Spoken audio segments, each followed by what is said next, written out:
कि मैं कैसे सियासत में आया, क्योंकि मैं एक क्रिकेटर था, दुनिया में गर्मियों में इंग्लैंड में खेलता था, सर्दियों में पाकिस्तान टीम के साथ दुनिया फिरता था। मुझे कोई शौक नहीं था सियासत का। मैं जब अपने अरूज पे था, मेरी वालदा को कैंसर हो गई। मेरी वालदा वो थी जो सबसे ज्यादा मेरे से प्यार करती थी। 4 बहनों का मैं अकेला भाई था। मैं अपनी वालदा का लाडला था। वालदा को जब कैंसर हुई, मेरी जिंदगी बदल गई। वो आदमी जिसको कोई फिक्र ना पाका, हर साल पिछले साल से बेहतर होता था, हर साल मैं ज्यादा ऊपर जाता था।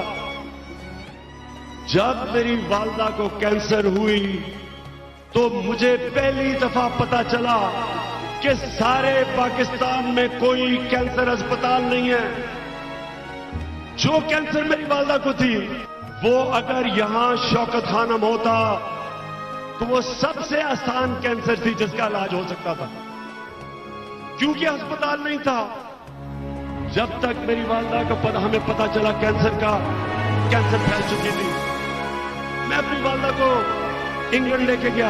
हालांकि मुझे इंग्लैंड में लोग जानते थे, मेरी वाकफियत थी, मैं वहां क्रिकेट खेलता था। लेकिन जिस तकलीफ से मैं गुजरा, अपनी वालदा को बाहर लेके गया, वो सब जानते हैं जिन्होंने अपने कोई भी करीबी लोगों को बाहर इलाज करवाने लेके गया। जब मैं वहां इंग्लैंड गया, ये मैं आज आपको चीजें बता रहा हूं क्योंकि 2 नहीं 1 पाकिस्तान का मतलब क्या है। जब मैं इंग्लैंड गया तो मेरी वालदा का एक सरकारी अस्पताल में इलाज हो रहा था। मैं पैसे दे रहा था अपनी वालदा के लिए। साथ वाले बिस्तर पे एक औरत बैठी थी जिसका मुफ्त इलाज हो रहा था, जो गरीब औरत थी। मैं ये देखता था, डॉक्टर्स और नर्सेज कोई फर्क नहीं करते थे उनमें, उनको दोनों को एक ही तरह देखते थे। हमें याद है यहां पाकिस्तान में, यहां अस्पतालों में गरीब लोगों से क्या होता है, और फिर वीआईपी कमरे होते हैं पैसे वाले लोगों के लिए। उधर कोई फर्क नहीं उन्होंने किया। बहरहाल मैं अपनी वालदा को वापस लेके आया। अब ये आपने बड़े गौर से सुनना है जो मैं बताने लगा हूं। मेरा ये सियासत में रास्ता आया कैसे। मैं अपनी वालदा को लेके आया वापस। कैंसर फैल चुकी थी, तकलीफ में थी। ये फिर यह मेयो हॉस्पिटल है। ये मैं अब बात कर रहा हूं 1984 की सर्दियां। मैं यहां आया एक डॉक्टर को मिलने जो पेट की कैंसर जानता था। उसके कमरे के बाहर मैं इंतजार कर रहा। इतने में एक बूढ़ा आदमी आता है। एक बूढ़ा आदमी आता है, एक हाथ में उसने दवाइयां पकड़ी, दूसरे हाथ में उसने एक पर्ची पकड़ी हुई। जो आदमी खड़ा था डॉक्टर के कमरे के बाहर, उसे कहता है, अच्छा मैं पीछे से देख रहा हूं। अब कहता है मैंने सारी दवाइयां ले ली। वो देखता है, वो कहता है नहीं, अभी आपने ये दवाई और लेनी है। वो कहता है कितने की है वो उसे कुछ कहता है और वो आदमी मुड़ता है और मैं उसकी शक्ल देखता हूं। जब मैं उसकी शक्ल देखता हूं, उसमें जो तकलीफ और मायूसी मुझे नजर आती है, वो मेरे घर में मेरे सारे घर वालों की वही शक्ल पे तकलीफ और मायूसी थी। मैं उससे पूछता हूं कि ये क्या है, ये किधर से आया है। वो कहता जी ये गांव से अपने भाई को लेके आया हुआ है मेयो हॉस्पिटल। भाई कैंसर से मर रहा है। ये आदमी, बूढ़ा आदमी, सारा दिन मजदूरी करता है और रात अपने भाई के साथ बैठता है। ये अगर कोई और वक्त नहीं सुनता, कोई फर्क नहीं पड़ना था मुझे, क्योंकि मैं तकलीफ में था। उस चीज ने मुझे उस दिन फैसला करवाया। उस दिन मैंने फैसला किया कि मैं पाकिस्तान में कैंसर हॉस्पिटल बनाऊंगा, जिसमें पैसे वाले लोगों को बाहर ना जाना पड़े, और जिसमें गरीब आदमी जब कैंसर की तकलीफ में आए तो उसको दवाइयों के लिए, पैसे के लिए मजदूरी ना करनी पड़े।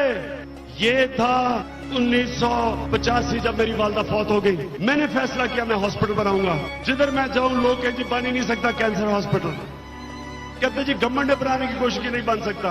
मैंने क्रिकेट छोड़ी 87 में, मैंने पूरी कोशिश की हॉस्पिटल बनाने के लिए। जिधर जाऊं जिससे पूछूं कहता जी बन ही नहीं सकता। मैंने लाहौर में सेमिनार 20 डॉक्टरों को बुलाया, 20 डॉक्टर वहां बैठे हुए, और अभी भी मैं आपको बताऊं हमारे बोर्ड मेंबर्स थे रजाक दाऊद, डॉक्टर परवेज हसन, शौकत तरीन।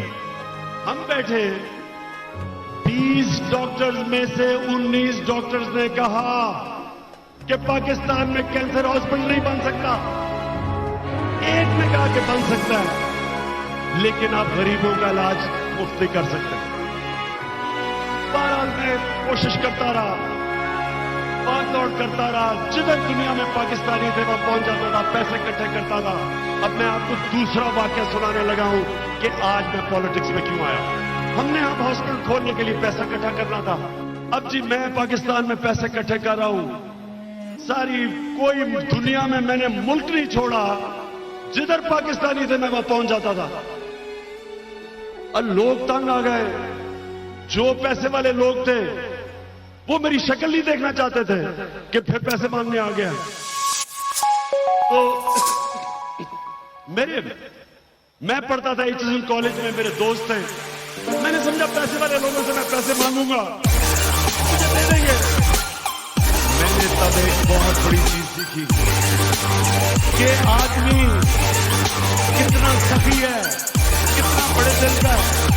उसका कोई कनेक्शन नहीं है कि बैंक में उसके पास कितने पैसे। कई मैंने बड़े पैसे वाले लोगों से बड़े कंजूस नहीं देखे, और कई मैंने गरीब आदमियों से बड़े खुले दिल वाले नहीं देखे। तो ये बड़ा मेरा सफर 85 से शुरू हुआ। अब ये 9 साल मैं कोशिश कर रहा हूं, 9 साल। अब ये सुने, ये है अब दूसरी चीज जिसने मेरी जिंदगी का रुख बदला। मैं पैसे इकट्ठे कर रहा था, सुबह गुजरावाला गया जी पैसे इकट्ठे करने, किसी ने उधर पैसे भेजे, उधर गया, थका हुआ घर वापस आया ज़मान पाक में। और ज़मान पाक में मैं रात के 11 बजे थे, मैं अंदर आने लगा तो एक पुरानी सी टोयोटा खड़ी थी, उसमें लोग 3 आदमी बैठे थे, आम से आदमी थे, पुरानी सी टोयोटा थी। मुझे कहते जी हमने पैसे जमा किए हुए हैं, तो इमरान साहब आप आए, हमने पैसे देने आपको। मैंने उनकी शक्ल देखी, मैंने कहा ये गरीब लोग, इन्होंने बेचारे पुरानी सी टोयोटा, क्या पैसे देगा मुझे ये। मैंने कहा फिक्र ना करो, मैं थका हुआ, मैंने सोने जा रहा हूं। उन्होंने नहीं खान साहब, लोग आपकी इंतजार कर रहे हैं, हम देर की इंतजार कर रहे हैं आपके घर के बाहर, आप नहीं आने पैसे के लिए। मैंने बड़ी कोशिश की उनको कहने के लिए कि मेरे, हालांकि मैं नई क्रिकेट छोड़ी थी, मैं फिट भी था, मैं कहा मैं थका हुआ। बहरहाल उन्होंने मुझे मजबूर किया। ज़मान पाक से शौ की गड़ी निकले, रास्ते में टोटा खराब हो गई, धक्के लगाना पड़ा, और मैंने कोसा उनको, दिल में मैं ज्यादा कोसा। लो जी गाड़ी रुकी, छोटी सी गलियों में मुझे लेते गए, गंदी गलियां, बू आ रही, मैं अपने आप को कोस रहा हूं कि मैं क्यों आ गया यार। करते करते मुझे वो एक मस्जिद में ले गए। सुने जरा गौर से ये बात, आज अगर मैं पॉलिटिक्स में हूं ये वजह है, सुने गौर से। तो जी मस्जिद में पहुंच गए, मैंने कितने पैसे, वो कहती थी कितना तेरे पैसे आ रहे हैं। मैंने कहा तुम मुझे क्या यहाँ पैसे जमा किए हुए हैं, मैं थका हुआ हूं, तुम मुझे यहां ले आए हो, कितने पैसे। ऐसे खड़ा मैं, नई क्रिकेट खेली थी, पॉलिटिक्स में मैं आया नहीं था, सबर अभी मेरे में आया नहीं था। तो मैं क्या देखता हूं, लाउड स्पीकर पे मस्जिद में एक आदमी कह रहा है कि जी इमरान खान आ गए, जिसने आके चंदा देना है आके मस्जिद में दे दे। कि मुझे इतना गुस्सा चढ़ा, मैं अभी उसको गर्दन से पकड़ने लगा था, मैं क्या देखता हूं कि पीछे से आवाजें आनी शुरू हो गई। 5 मिनट के अंदर वो मस्जिद भर गई। जब मैंने उन लोगों की शक्लें देखी, गरीब तरीन लोग,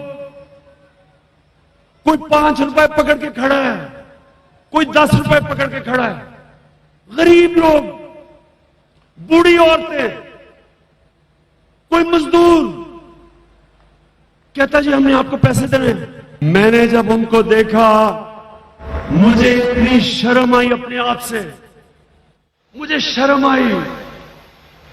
अब मैं आपको बता नहीं सकता कि मेरा क्या उस वक्त उनको देख के क्या हाल था।